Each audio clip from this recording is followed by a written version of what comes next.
fedeA.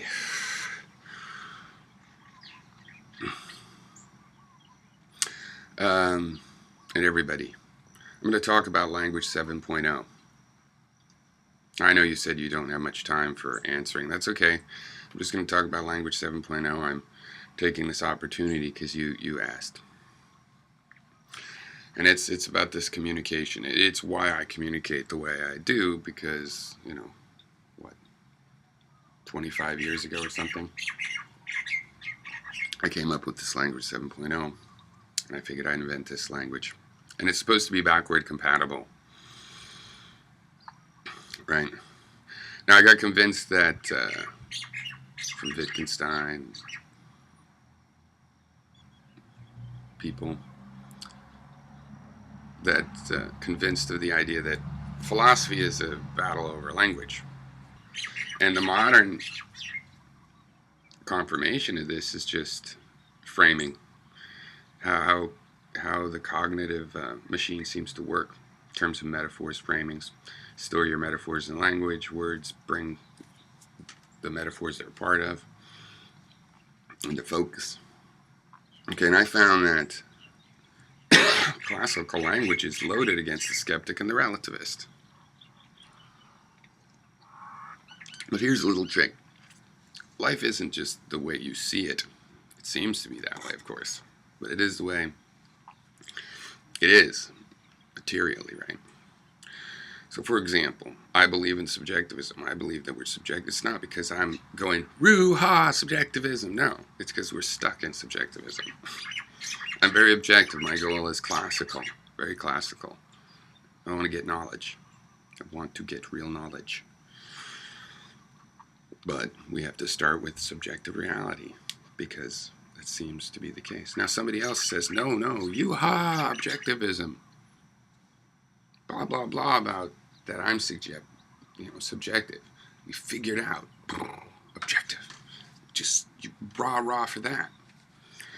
Okay, well, from my point of view, they're fooling themselves, right? They are forming what they call an objective idea out of their subjective facts. That makes that a subset, right? They have a lot of subjective facts. They use just some of them, a subset, to create this objective model. That makes objectivity a subset of subjectivity. As a matter of reductive analysis, what it has to be. So when people use these words in these objective connotations, well, there's a problem there. That's not a real connotation, right? They're subjective. They must be reasoning subjectively. They have only relativistic information. They must be reasoning relativistically. They take themselves to be reasoning objectively, but that's impossible. So how I can clean up the words for objectivity and relativism is by looking at how we actually use the words, making a subjective and relativist interpretation of that, right? A whole bunches of options. Because whatever that word really means, the way we really use it in a real world that is skeptical and relativistic. We got chickens in town here. They're just about to pass a law to make it legal, and still roosters wouldn't be legal. But I didn't know it wasn't legal because there's chickens all over. Okay. And the Hawaiians, over here, they just love their chickens.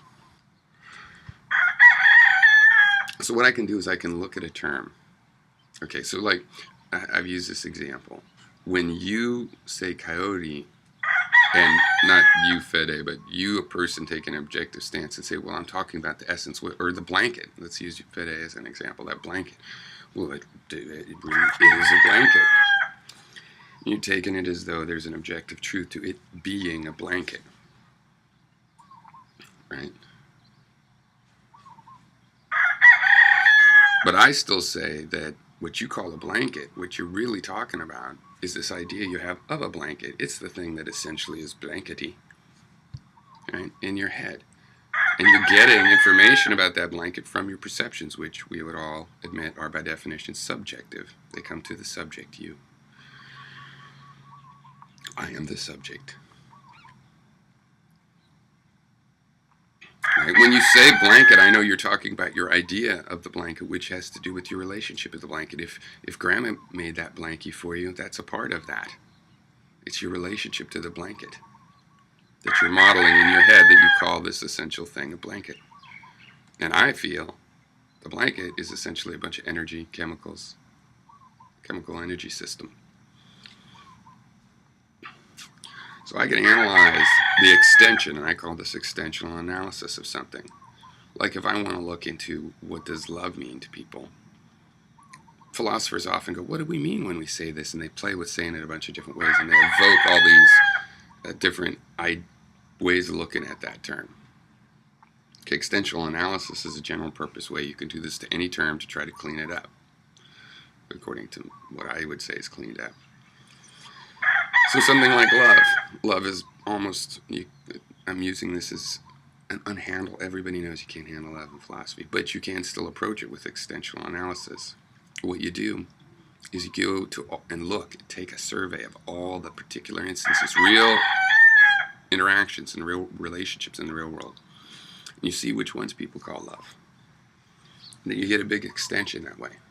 Okay, and then you try to make a principled description of things in that extension.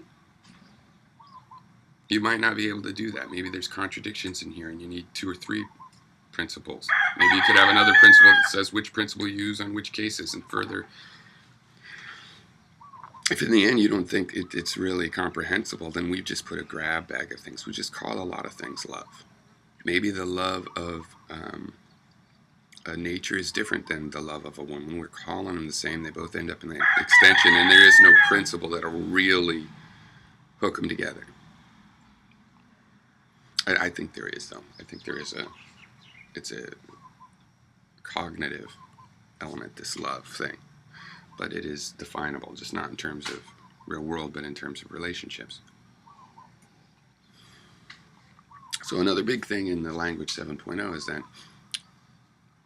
purely for practical purposes, not because there's a moral or ethical thing, but for practical purposes, we need to get value judgments out of most words. There might be some exceptions that prove the rule type thing, but and I usually like to use the word parasite as an example, because parasite's a negative thing, has a negative connotation right away. Most words are that way. Red. Okay, even though that should be fairly neutral, it just means the color red. Red is an aggravating color. Red is the color of poisonous things, and so on and so forth. Right, so it could bring a frame together. Every word, elephant, negative, positive frame. Okay, parasite's a good example because those mostly are negative things to humans from a human perspective. They'll end up being negative. You use the word parasite without a negative connotation in the sentence, it'll probably still have something that's negative to a human being, right? But the term itself, you can remove this. A parasite is an organism that lives off of a host, okay, in some way that is distinguishable, generally, the bulk of the cases, from symbiosis, okay? Because, in other words, the parasite, if it succeeds too much, will kill the host. But it's complicated because there's factors that stop the parasite from succeeding too much in various parasites. And the example I like to use to try to make this difficult example make sense to people is of the fig wasp to the African fig tree. I mean, it is symbiotic. The fig tree cannot survive without it. It is how the fig tree reproduces, just like if a bee came by. And yet it's obviously following, it's a common thing. Wasps are into parasitism, generally for reproduction. Right? So it's symbiotic. And then there's wasps that prey on those wasps, and wasps that, they piggyback, and it goes back out to parasitism. And this tree also has ants that go, well, if the tree gets cut, the ants will go run and get the sap. It's not like they're thinking, I got to protect the tree. But they do live in the tree and tend to keep other bugs and stuff off of it. So if you want to talk about something difficult like that, you have to have the term parasite mean something technical. Because if you're studying this fig wasp, and you don't want to spend 8 hours a day gross, oh, negative, gross, you're talking about, wow, and you are getting into these boundaries between symbiosis and parasitism. And it's an important one to humans, right? Because are we going to be symbiotic or parasites? Symbiotes to the earth or parasites? This is an entirely available choice to us.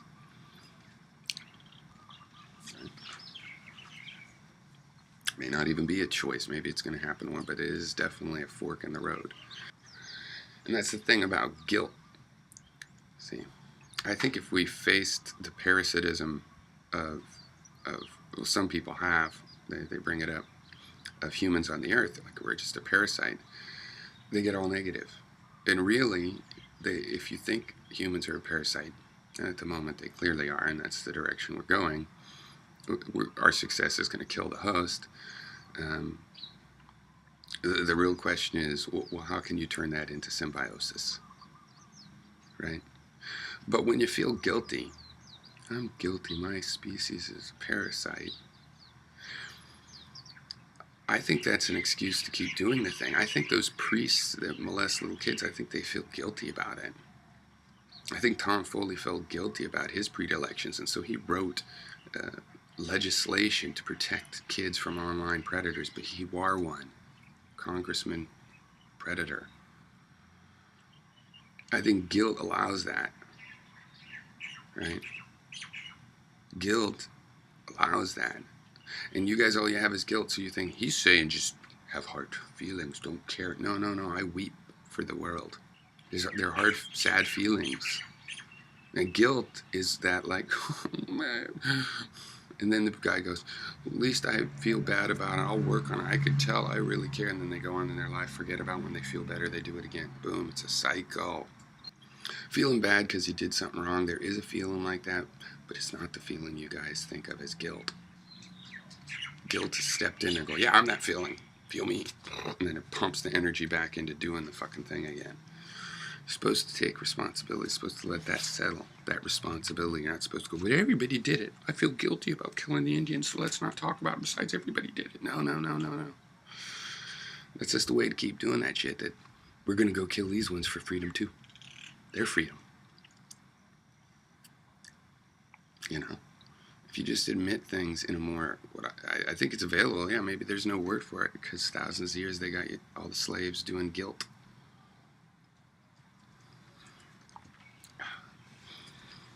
There's two kinds of slave owners whose philosophies we've inherited as our political philosophies. There's the hard-ass slave owner that thinks you got to whip them. And then there's the nice one that's like, no, you should treat them nice, you know. They're bringing you your food, you should treat them nice and let them off on Christmas Eve. The problem with the first system leads to slave revolt. It doesn't matter how many guns you have, there's enough slaves that just kick your ass. They got nothing to lose. At some point, you're being that cruel to them. The problem with being nice, you teach them to read and stuff, and even a slave treated nice as a slave will become smart enough to know he's a slave. So these guys said, well, you know what, you're peanut butter and I'm chocolate, you know. And they go back and forth. So this one where the slave owner wants to be the slave owner, but he'd like to be nice to the slaves, that's a guilt thing. But he's not going to stop being a slave owner. It's all about how to be one longer. Treat him nicer. Feel less guilty. The hard-ass slave owner's like, well, I don't feel guilty because it's right. Might makes right. I'm right. I don't have anything to feel guilty about. Well, those are both fucked up. And you think if we say no guilt, that the person's advocating this other, like, makes right. There's no reason for guilt. It's just... And then I come along and go, hey, look what we've done. We're as bad as Nazis sometimes. Add that together. Am I trying to make you feel guilty? Yeah, you're trying to make me feel guilty. No, I don't. Well, because you're just about... You guys are confused. The information is here. The communication is happening. But you have, you know, there's a lot to absorb. The funny thing is you have all the facts too, right? You know, all the facts you need. There's more facts, but I mean, you have all the facts to comprehend what you're resisting here. I'm not resisting. Well, then I'm not talking to you. But you are. Okay.